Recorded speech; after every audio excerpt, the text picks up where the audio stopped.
ओम शांति। आज प्यारे मीठे बाबा की मुरली मंथन की डेट है 7 अक्टूबर 2024। तो सबसे पहले नवरात्रि की आज 5वें दिन की माँ की पूजा की, आराधना की, स्वरूप की सभी को दिल से बधाई। और आज माँ का जो रूप है वो स्कंद माता का रूप है। आप ये बात गौर कीजिएगा कि माताओं का वर्णन क्यों हो रहा है। ये 9 रूपों का वर्णन इसलिए हो रहा है कि ये 9 दुर्गा ही शिव की शक्ति है। तो शिव है निराकार शिव बाबा, तो उनकी शक्ति को जब जागृत किया जाता है, जब जागरण किया जाता है, तो फिर अपने जीवन में जब अंधकार से भागने का, पलायन का जो रास्ता जो खुलता है, वो इन्हीं माताओं के आह्वान से, इनके कर्तव्य पथ पर चलकर। तो आज पंचम स्वरूप है माँ का स्कंद माता के रूप में। तो नवरात्रि के 5वें दिन इनकी पूजा की जाती है। तो कुछ खास बातें सुन लेते। तो माँ स्कंद माता को पद्मासना देवी भी कहा जाता है, क्योंकि ये कमल के आसन पर विराजमान रहती है निरंतर। माँ स्कंद माता को गौरी, माहेश्वरी, पार्वती और उमा नाम से भी जाना जाता है। इनका वाहन सिंह है। इनके बारे में मान्यता है कि इनकी पूजा करने से संतान की प्राप्ति होती है, हर मनोकामना सिद्ध होती है। और इनका रूप ममतामय है, माँ रूप में है।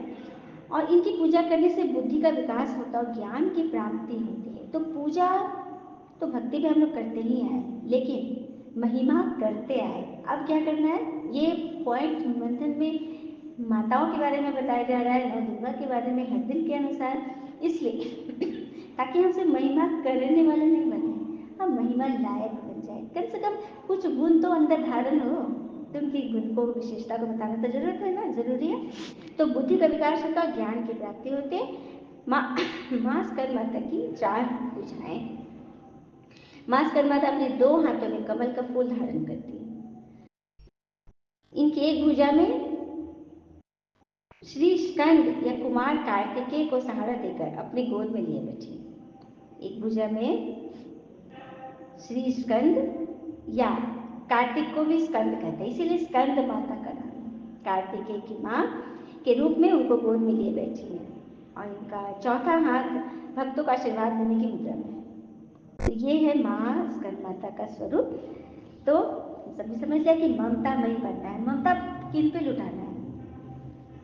जो अपने आप को समझ नहीं पा रहे, जो माया के वश है, उनके प्रति बिल्कुल स्नेही, रहम दिल, ममतामयी, करुणामयी माँ बनकर उनको स्वीकार करना है। ठीक है, ये हमसे बाबा चाहते हैं। चलिए, तो बाबा आज कह रहे हैं, मीठे बच्चे, बाबा आए हैं तुम बच्चों को कुंभी पाक नर्क से निकालने के लिए। तुम बच्चों ने बाबा को निमंत्रण भी इसलिए दिया है। अब कुंभी पाक नर्क मुरलियों से हम बहुत कुछ सीखे, क्योंकि हमने तो साथ आदि पढ़े नहीं है।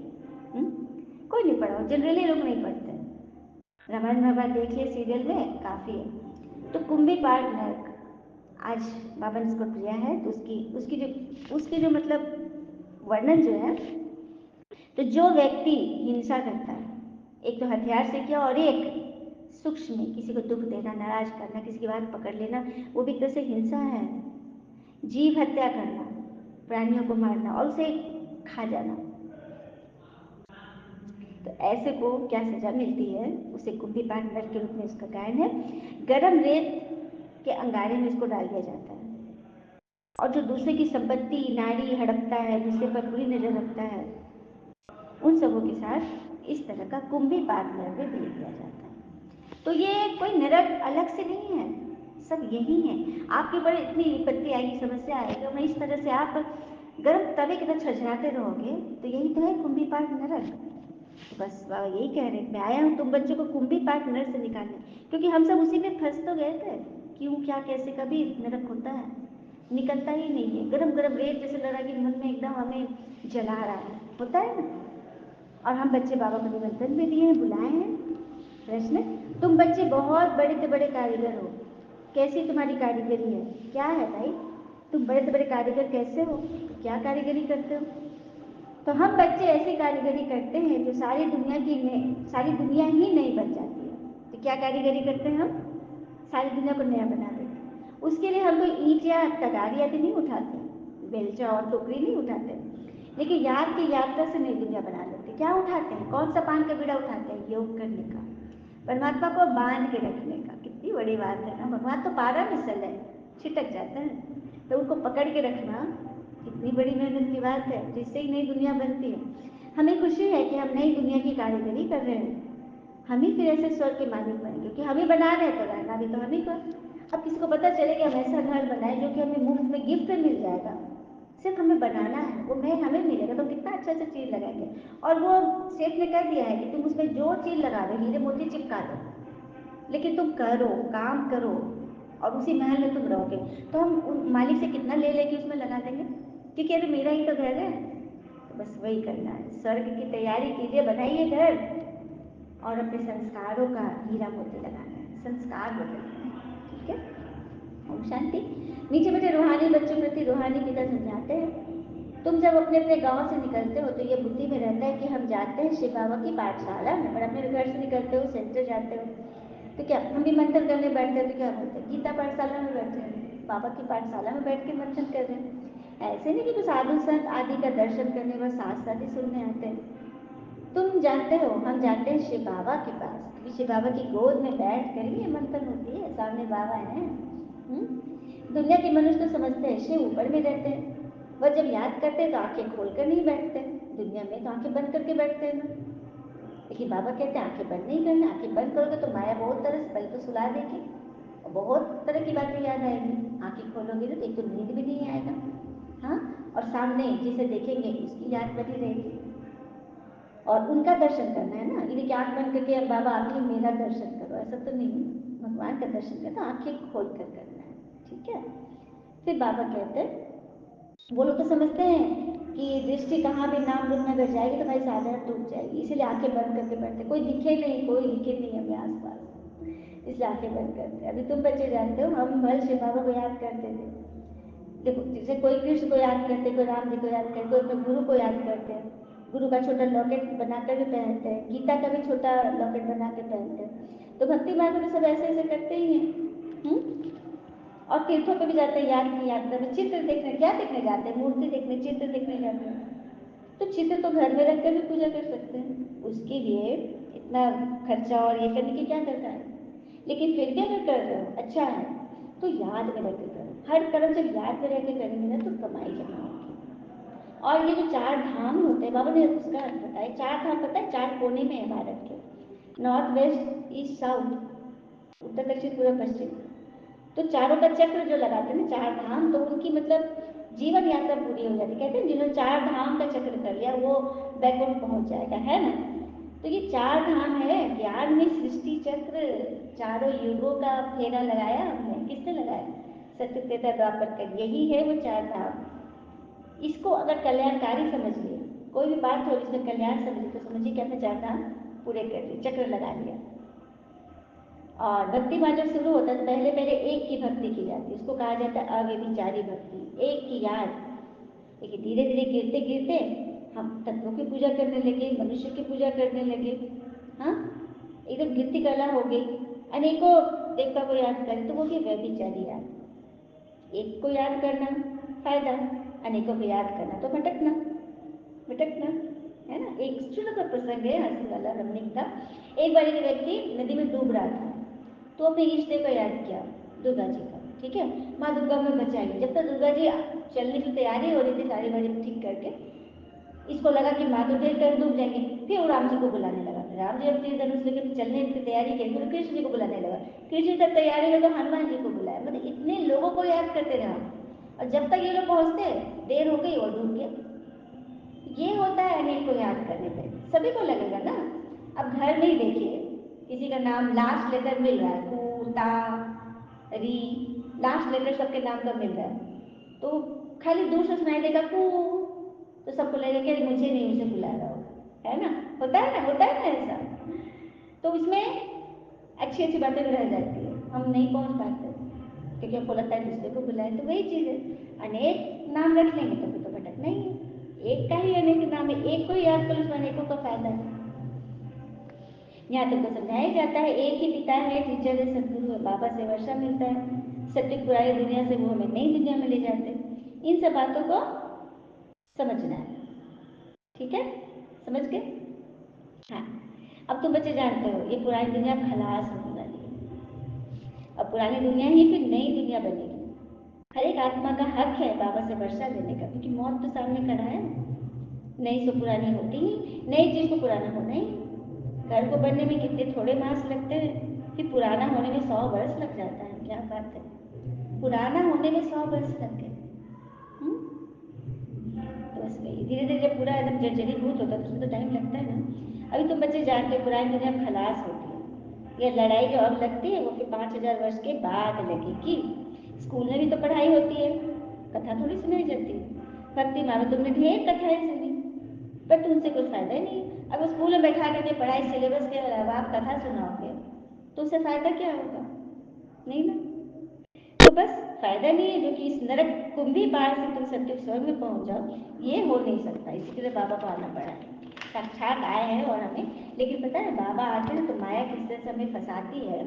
एक बहुत सुंदर सा एक वीडियो देखी थी जिसमें मैं आप सबको बता पा रही हूँ। सीन है बहुत सुंदर, उसमें माइक से बज रहा है अमृत वेले का समय। तो दो व्यक्ति बैठे हुए हैं, एक व्हाइट कलर कपड़े पहन के बैच लगाए, एक दोनों बैठे हुए हैं, बैच लगाए दोनों हैं। लेकिन एक योग में बैठा नहीं, सो रहा है, सॉरी सो रहे हैं। तो बाबा आके उठाते हैं। सुबह का समय हम लोग अनुभव होता है कि बाबा आके खटिया हिलाते हैं कि अमृत वेला उठ गया, उठो। और गीत भी बज रहा है, अमृत वेला शुद्ध पवन है, मेरे लाडलू जागो। ऐसे करके गीत बजता है अमृत वेले, 3:30 बजे का समय। तो बाबा उठा रहे हैं, तो जो योगी बच्चा वो एक बार बाबा उठाए ना, वो उठ के बैठ गया, आंख धो करके बैठ गया योग करने के लिए। और जो दूसरा बच्चा उसको बाबा उठा रहे बार बार, लेकिन करके गड़बड़ बदल के नहीं उठ रहा है। लेकिन फिर भी बाबा दोबारा, देखो ऐसे बच्चों को बाबा 3-4 बार उठाए तो वो उठ गया, उठ तो गया, लेकिन बैठा ऐसे बिना मुँह हाथ धो के बैठा और झुक नहीं आ रहा है उसको, झुक नहीं आ रहा। तब देखिए माया आ गई। माया को दिखाया गया है एकदम काला काला कपड़ा पहने, एकदम राक्षस जैसे बाल, एकदम घुंघराले, एकदम छिटाव वाले, और एकदम विभत्स उसका चोला। और वो आती है, बाबा चले जाते हैं, वो आती है और बोलती है, अरे क्यों उठ गए इतने सवेरे? अमृत वेला तो 4 बजे से होता है, तुम 3 बजे क्यों उठ गए? सो जाओ ना, सो जाओ ना, कोई बात नहीं, तुमको फिर ऑफिस में जाना है, तुमको मैंने कितने मीठे ढंग से माया फुसलाती है। तुमको ऑफिस में जाना है ना, फिर तुमको ऑफिस में नींद आएगा, अभी सो जाओ, मैं तुम्हें उठा दूंगी, उठा दूंगा, 4 बजे उठा दूंगा, पक्का उठा दूंगा। बोले ठीक है, सो जाता है। और ऐसा सोया कि मुरली क्लास का समय हो गया, 7 बज गया, सारा वो उठाई थी माया, तो ऐसे लुभा करके सुला रही थी उसको, वो सो गया। इधर योगी बच्चा पूरा परफेक्ट योग किया, मुरली क्लास में एकदम अटेंशन से बैठा, ठीक है। और वो बच्चा पूरा सोया भी, लेकिन मुरली क्लास में गया तो क्योंकि अमृत वेला मिस हो गया ना, तो मुरली अंदर जाएगी ही नहीं। मुरली क्लास में तो बैठा है नियम प्रमाण, कलम कॉपी लेके बैठा है, लेकिन उसको झुटके आ रहे हैं, और कभी फोन देख रहा है, कभी कुछ कर रहा है, दाएं देख रहा है, बाएं देख रहा है। तो माया देखी, ओ माया उसी को पकड़ती है। पहले गई योगी बच्चा के पास, बोली कि सो तुम सुबह भी जग गए, अभी भी आगे मुरली में, अरे तो मोबाइल पे भी मिलता है मुरली, पढ़ लेना ना, चलो तो जाओ घर जाओ, क्यों ना बैठे हो मुरली क्लास में? तो बोलता है कि एकदम चुप रहो, मुझे मुरली के सामने कुछ भी नहीं करना है, मुझे मुरली पढ़नी, तुम जाओ यहाँ से। उसको ठेल दिया तो वो गिर गई। तो बोला अरे यहाँ तो दाल नहीं गली। फिर गया उसको लगा के पास, देखा कि हिल डुल रहा है, समझ गया ओ ये मेरा मुरीद है। उसको पकड़ी, बोले कि अरे तुम मुरली क्लास में भी आ गई, तुमको ऑफिस में तो जाना है ना, तो तुम क्यों मुरली से पढ़ लेना, रास्ते में पढ़ लेना, जाओ अभी। तो बोलता हाँ हाँ ठीक है। अब वो उठकर चला गया। देखिए अब फिर माया नाचने लगी कि वाह मैंने ले लिया पेपर उसका, उसको बाबा से दूर कर दिया। देखिए ऐसे करती है वो। फिर क्या हुआ, अमृत वेला मुरली हो गया। अब वो लोग गली से निकल रहे थे दोनों, योगी भी और वो भी, तो देखे कि गुपचुप ठेला गुपचुप जा रहा है, और कैसे हाथ से क्या बना रहा है। तो योगी बच्चे को भी ठेला वाला बोला आइए खाइए, 10 का 6, मतलब ऐसे करके बढ़ा रहा है लालच। बोला कि नहीं नहीं मुझे नहीं खाना बाहर का, मैं नहीं खाता हूँ गंदे संदे ऐसे। तो वो आगे बढ़ गया, तो माया देख रही दूर से, और दूसरा पीछे आदमी आ रहा था, वो ना देखने लगा क्या है क्या है। तो माया समझी ओ चलो यही है, और उसको कह क्या ले रहे खाओ खाओ, कोई बात नहीं है, वो तो बोलते हैं दृष्टि देकर खा लो, कोई दिक्कत नहीं है, एकदम शुद्ध है। हाँ, और फिर इधर उधर उसको बाहर फुसलाने लगी, और उस उधर ना गुपचुप वाले ने पसीना पोछा, हाथ पोछा, और उसी हाथ से कुछ पानी निकाल के दिया। तो माया बोल रही है उसको कि अभी वाला गुपचुप टेस्टी है। तो हाँ, ये तो पहले से टेस्टी था। तो माया मुस्कुरा रही इधर देख के कि अभी टेस्टी कैसे नहीं, तो कितना गंदगी मिला है, इसलिए तो मैं तुम्हें खिला रही हूँ, खाओ खाओ, बहुत अच्छा, कोई बात नहीं है, भोजन तो करना ही चाहिए। ऐसे करके वो खा लिया। तो उससे क्या हुआ, उसका योग तपस्या, बाहर का चीज़ खा लिया, व्यर्थ चीज, मैंने योग से बना हुआ तो भोजन नहीं था, एकदम अशुद्ध, कैसा गंदे हाथ से।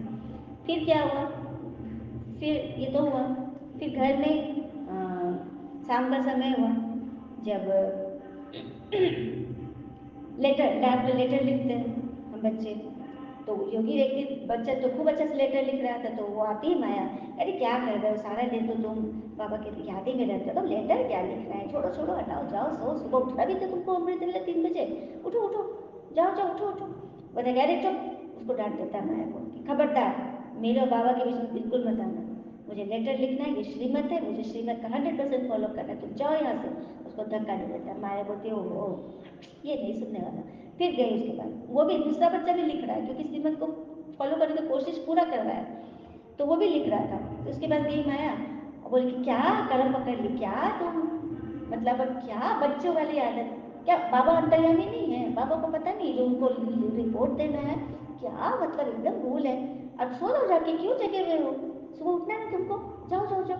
मतलब ऐसे एकदम ज्ञान के पॉइंट से ऐसा मतलब उसको फुसलाएगी ना, तो बोले हाँ हाँ ठीक है, सो जाता हूँ, और लेटर वेटर कुछ नहीं, तो फुल मार्क्स खत्म। क्योंकि जितना योगी बच्चा जितना धारण किया था, सबसे फुल मार्क्स कमा रहा था। लेकिन ये भोगी बच्चा क्या किया, कच्चा ब्राह्मण, वो टाइटल ही था वीडियो का, पक्का ब्राह्मण और कच्चा ब्राह्मण, तो ये कच्चा निकला ना, दूसरे की बात में आ जाना, अपने नियम पे नहीं चलना।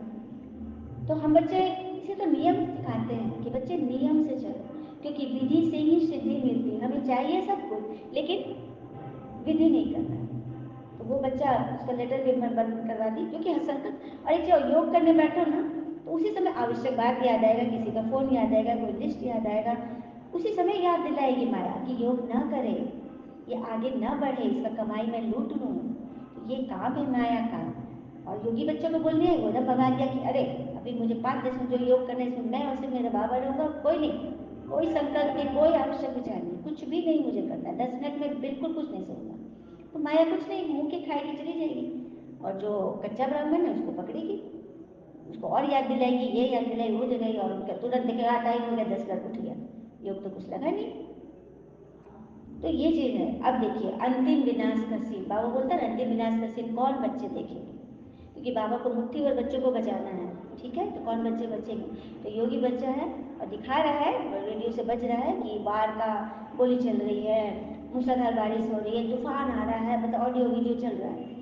और जो भोगी बच्चा था, जो कमजोर कच्चा था, वो नियम प्रमाण जो चल रहा था, मतलब खाली ऐसे ही नीवीना, तो वो बंदूक आवाज सुन के, मतलब मांस के पे जो वो हो रहा है, संहार हो रहा है, वो सब देख के वो डर रहा है, हाय हाय, मतलब एकदम आँख नाक चौंक रहा है, डर रहा है, पैर के अंदर घुस रहा है, मतलब डर रहा है। और योगी बच्चा और ये योग कर रहा है, उसको पता है ड्रामा में सब सिखाना है, लास्ट में तो ये सब होना ही है, और वो बहुत अच्छे से शांति से बैठा हुआ है, और ये डर रहा है। तो जब होता है ना लास्ट समय जब आता है, तो माया आती है, डरने वाले को माया क्या करती है, उसको हाथ पकड़ती है और घसीटते हुए उस व्यक्ति को ले जाती है, क्योंकि जाना तो सबको है, शरीर तो सबको छोड़ना है, लेकिन उसको कैसे ले जाएगी माया, घसीटते हुए। वो मना कर रहा है, लेकिन वो घसी, अरे चल, तूने एक बात नहीं सुनी बाबा की, चल, तू बच्चा बन के भी तू क्या किया, उसको गाली भी दे रही है और खींच के भी ले जा रही है उसको। अगर योगी बच्चा चुपचाप बैठा है शांत में योग में, तो उससे मिलने पता है कौन है, स्वयं बाप दादा आ गए। बाप दादा आके चारों तरफ उसके, फिर हम लोग भगवान के फेरे लगाते हैं, लेकिन भगवान ऐसे बच्चे के फेरे लगा रहे हैं, फेरे लगाते इसके उसके सर पे वरदानी हाथ रखते हैं और बहुत प्यार से उसको दुलार करते हैं, ऊपर उठाकर गले लगाते हैं और हाथ पकड़ के प्यार से ले जाते हैं कि परम धाम जाना तो सभी को है। तो वो कैसे गया, बाबा का बच्चा होकर के वो घसटाते हुए गया। अगर नियम फॉलो नहीं करेंगे तो यही होगा। तो ये बहुत सुंदर मुझे लगा, तो मैंने सोचा कि इसको मंथन लगाना तो जरूरी है, लगता है ना। तो कुंभी पाठ नरक, बाबा का बन के भी यदि कुंभी पाठ नरक में जाना है, तो फिर बाबा की मुरली क्यों सुन रहे, क्यों ना बदनाम करे, चले जाए ना दुनिया में। हाँ, तो बस कलयुग में, सतयुग में गृहस्थ आश्रम था, सभी लोग पवित्र रहते थे, लेकिन कलयुग में क्या हो गया, गृहस्थ अलग हो गया, आश्रम अलग हो गया, बीच में माया आ गई। ठीक है, तो बस यही करना है, समझना है। अच्छा, मीठे बच्चों प्रति भगवान की नमस्ते, हम बच्चों के प्यारे बाबा को नमस्ते। ढालने के लिए मुख्य सार, पहले पॉइंट, बाबा जो सुनाते हैं उसे अच्छी तरह सुनकर फिर उगाड़ना। अभी हमने देखा ना, अभी हमने सुना ना किस तरह से माया में हैरान परेशान करती है। सब कर रहे नियम से, लेकिन वो करने नहीं देगी, क्योंकि हम कच्चे हैं ना। कान का जो कच्चा होगा, दिमाग का कच्चा, वो तो हर किसी का बात सुनेगा। तो बाबा जो सुनाते उसे सुनकर फिर उगाड़ना है, निकालना है, सेवा करनी है।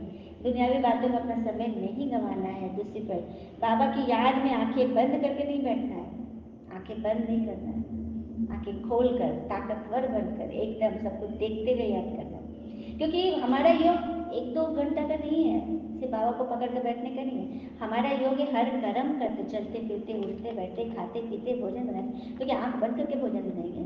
हाँ, खोल कर, हमारा योग खोल कर है, सब काम आप खोल कर करना है। श्री कृष्ण की कथाएं जानने के लिए पढ़ाई अच्छी रीति पढ़नी, तो पढ़ेंगे ना। अच्छा बच्चा पक्का ब्राह्मण बनेंगे कि कच्चा? सभी कमेंट में शेयर कीजिएगा क्या बनना है। कम से कम पहले गच्छिए तो कि हम बनेंगे, बाबा देख रहा है। वरदान है, मन बुद्धि को झमेलों से किनारे कर मिलन में न मनाने वाले झमेला मुक्त भव। मन बुद्धि को झमेलों से किनारे, तो झमेले तो आएंगे ही, ये झमेले की दुनिया ही है। दुनिया रंग रंगीला, इसमें बड़ा बड़ा बड़ा झमेला। तो झमेला तो है ही, तो झमेले में ही तो मजा है। झमेले में तो मेला मनाना है, मिलन मेला बाबा के साथ। तो मन बुद्धि को हर झमेले से किनारे कर मिलन मेला मनाने वाले झमेला मुक्त, बाबा ने अच्छा वरदान दिया, झमेला मुक्त बनना है ना। ये झमेला, ये बुजुर्गों का झमेला, ये बच्चों का झमेला, कोई चिंता फिक्र परेशानी नॉट अलाउड। अब देखिए, जो खतरे का निशान होता है, तो डेंजर का खोपड़ी होता है और हड्डी का छीने से क्रॉस करके दिखाते हैं। क्यों? क्योंकि सिंबॉलिक होता है कोई चीज़ कि यहाँ पे डेंजर है। कोई यहाँ पे खोपड़ी रियल में नहीं रख दी है कि वहाँ भूत पिशाच है, ये नहीं है, वो एक सिंबॉलिक है। तो बाबा भी हम लोग को बोलते हैं कि ये मुरली, इसको समझो एक सिंबॉलिक है जो हमें आगाह कर रही है कि हमें किधर जाना है, किधर नहीं जाना है, झमेला मुक्त रहना है। कई बच्चे सोचते हैं ये झमेला पूरा होगा तो हमारी अवस्था अच्छी हो जाएगी। ये कई लोग, बच्चे की शादी हो जाए तो आराम से रहेगी, लेकिन शादी के बाद और झमेला है, बच्चे होंगे, बच्चे के बच्चे, फिर उसको और संभालने में और परिवार बढ़ेगा। तो झमेला से मुक्ति नहीं है। हाँ, पहाड़ नहीं हटेगा, लेकिन क्या करना है, मन बुद्धि से साइड होकर निकल लेना है। पहाड़ के हटने का इंतजार मत करो, और ही बड़े बड़े पहाड़ हैं। झमेले की दुनिया में झमेले नहीं आएंगे तो क्या आएगा? तो आप मुक्त रहो, मिलन मेला मनाते रहो, योगी बच्चे की तरह, जैसे कि अभी बीच में बताया गया था।